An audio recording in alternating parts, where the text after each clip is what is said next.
Ay, cycling na naman. Tinitingnan ko yung mga ari-arian namin. Ay! O, diba?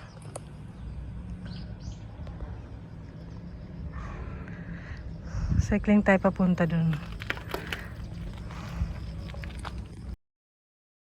Ang beach area na kumikinang-kinang. Bawal mag-swimming usually dito eh. And dito park. Park naman dyan. Pwede mag-barbecue dito kaso may bayad. May mga upuan. Pwede umupo lang bayad. Huwag ka lang mag-barbecue. Mainit. Wala akong sombrero. Gusto ko mag-jogging. Mag-park yung bike dito. Ikot-ikot. Wala. May parking dun car. Ang banda. Gusto ko kasi yung walang stop-stop. Tuloy-tuloy. Andun yung presyo. Ayan siya. Dun siya. Diyan siguro magbabayad. Pero ayan yung barbecue wash ata. Ito yung toilet. Kaso parang wala. May water. Mga events.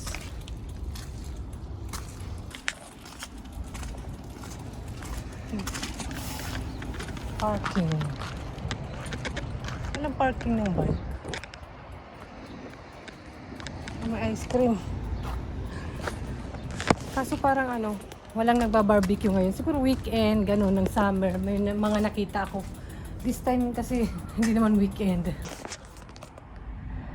Mga dahon. Naghanap ako ng spot na pwede ako mag-parking and mag-jogging yung hindi masyado naman maaraw. Yung may mga puno para naman di mainit. Para hindi maaraw, okay lang mainitan.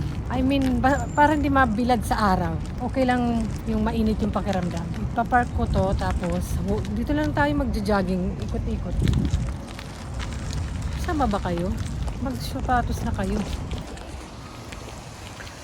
Dun sana sa may baseball area. Kasi mainit. Pa-autumn na yata. Yata lang. Soon. Nagkakat na sila ng grass. Dito pala yung parking eh. Naka-on pa rin dun oh. Naglalaro yung mga anak ko dun ng summer vacation eh. Nung pinark ko na yung bike ko. Dito na tayo mag-jogging.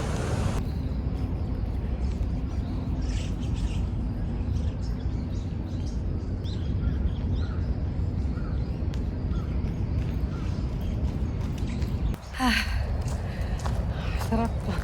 Ganda dito sa lilim. Hindi masikata masyado ng araw. Maraming mga kalapat. Para siyang guava. Baya. Pero yung kulay niya parang hinog. Yung itsura lang niya. Guava ba siya? Ano kaya to?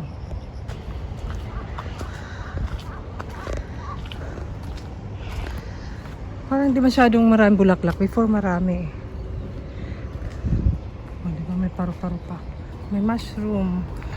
May na to poisonous eh. Yung mushroom katabi ng rose.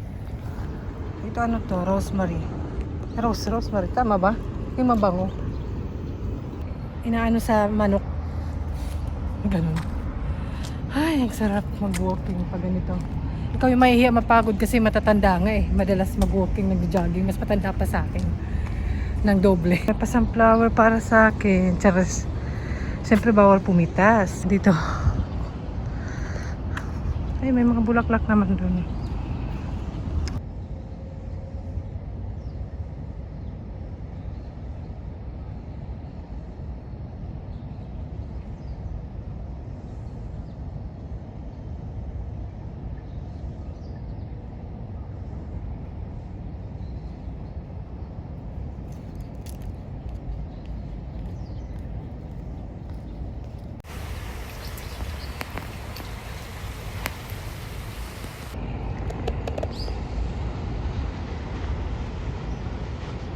Satisfied na ako kahit siguro mga 2,000, 3,000 step lang ako everyday. Yung step lang kasi nakakount, hindi yung running and cycling dito sa app ko. Sa shopping mall nga, naiikot natin yung buong mall, di ba? Ito pa kaya.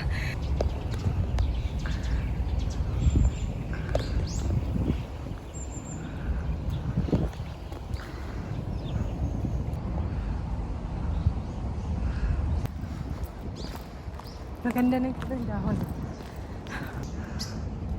Nakakahingal, mag-voice over ka dyan. Napakabilis ng oras sa akin ngayon kasi paglabas ng mga anak ko, papunta sa school, ako naman lalabas, madalas. Tapos pagka-uwi ko, lunchtime na sa bahay. Tapos mamaya-maya pauwi na rin sila, magmemerenda sila, magpapahinga, mag-homework. Tapos magluluto ako ng dinner. Tapos gabi na naman, ganon. Pero ito nga, sulitin ng panahon habang hindi pa taglamig. Tumatakbo. Mas marami pang tissue kaysa sa bahay. Charot. Naki-toilet. Naki-toilet ang person. Napagod na ako. Grabe ang pangis ko. Let's go sa bike. Doon yung bike.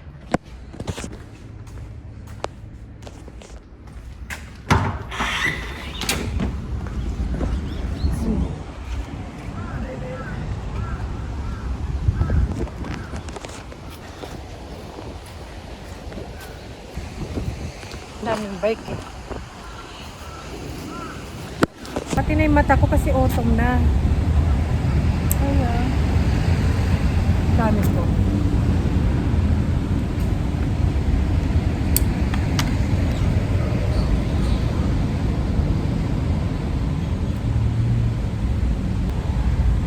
Sarap sa pakiramdam.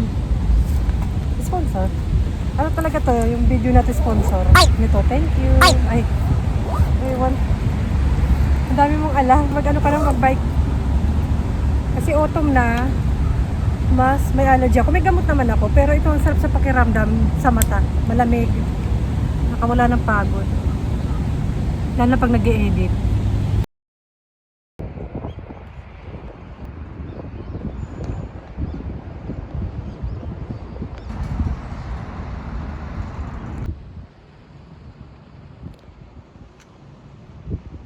Naalala ko noon yung maliliit pa yung mga anak ko until mag 4 years old sila. Lagi ko silang kasama, hindi ako makakalabas nang hindi sila kasama ko. Pera na lang pag weekend, minsan ng mga 2 years old plus na sila, naiiwanan ko na sila kay papa. Nakakalabas ako para mag-walking or minsan nakikipag-meet ako sa friends ko, kain lang sa labas, lunch lang, tapos uwi na agad. And para kaming 3-in-1 noon, hindi pwedeng wala sila. Hindi ako kumpleto pag wala sila. Pero syempre, as always, limitado pa rin ang oras ko. At alam ko rin yung limit ko bilang may asawa at may anak na. Ayan nga, duman ako sa museum dito sa may amin, kumuha ako ng manhole card. Akala ko kanina sira ng sapatos ko, nakikita yung butas to.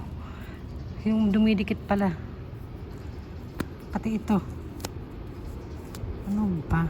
Lalabas ulit. Nakauwi na ako, pero lalabas tayo ulit dahil wala nang nakikita. Ayan yung aming bigas na binibili. Sa bigasan shop talaga siya. Tapos ano pa namin. Tawag nun meal. Ano ba yan? Basta. Kunti na lang wala nang isang 1 cup yan. Ma-award ako ng asawa ko. Pagkasabihin ng asawa ko wala naman akong ginagawa. Ba't hindi ako makabili-bili ng bigas? May pangbili naman. Grabe naman yun. Napakaseryoso naman kasi naman. Tara na. Tayo na kayo bumili. Magpabike ako yung isang bike na may basket. No, electric bike para hindi mabigat.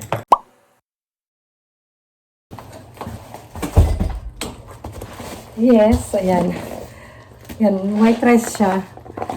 Yung laging binibili namin matagal. Masarap siya, tsaka hindi siya gano'ng mahal. Pero nagmahal siya ng mga 400 yen plus. Kasi before 2,220 lang yun eh. Tapos nga yung presyo. Kayo na magkwenta. Brown rice sana. Nakapag-try kami nito, brown rice. Ang init pa bagong Kaso ayaw ng mga anak ko. Kaya bumili ako noon ng brown rice, isang ganito rin, 5 kilo. Yun, nakapaghanap tuloy ako ng rice mill machine shop dito sa Japan. Na-try ko yun one time, may vlog nga ako noon eh. At least na-experience ko, hindi na mauulit dahil ayaw ng mga anak ko. Bibili kami siguro 2 kilo na lang. Kasi mas healthy daw yun, sabi nila. Tama ba? Yung brown rice. So, ayun. At sa supermarket din. Garbage bag kasi wala na rin pala. Milk kasi umiinom si Papa ng protein. So, kailangan ng milk lagi. And pang merienda ng mga anak ko. Yun lang naman. Ako yung magsasala ng labahan. Ganun ginagawa ko eh. Doon ako naglalaba pagka uwi ko. Para pati mga pinagpawisan ko at pinag-sports ni Papa, ng gym ni Papa. Kasi nag-gym siya after niya mag-work. Magsasala ako ng labahan. And magla-lunch na ako nung oras na rin eh. Kayo nag-lunch na ba kayo? Tara na ano ba? Pinaglalabas ko pa kasi. Let's go. Mag-alauna na pala. So, ipiprepare ko na to. Papasok ko na sa washing machine muna bago ako mag-shower and mag-lunch. And alauna na pala. And lalagyan ko pala nito yung mga polo shirt ni Papa. Parang nire-refill ko na lang. Kaya parang di na mabasa. Pero ito yan. Ganyan siya. Parang roll-on. Ginamit na roll-on. Ganyan. Sa kanya lang naman. Hindi naman ako gumagamit nito. Pwede pang mukha.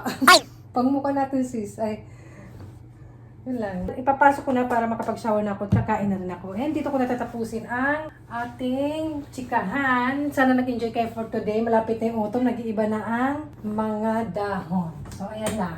Kung kayo na lang kayo dito, nakatingin lang kayo. Dinamay ko pa kayo. Sa susunod, samahan niyo ako mag-walking at mag-cycling. Cycling tayo. Good for health na bonding yan. Yung cycling talaga ha, yun lang. And uwian na after. And huwag na tayo sa labas. Yung kakain sa labas, kaya nga tayo mag-workout eh. Kasi may nakahanda na rin akong pagkain dyan, na lutong bahay. Kaya ayoko na rin kumain sa labas. Aray, pag malayo yung sinacycling ko, bumibili na lang ako sa madadaanan ko ng something onigiri. So, bye-bye na. Salang na muna ang person.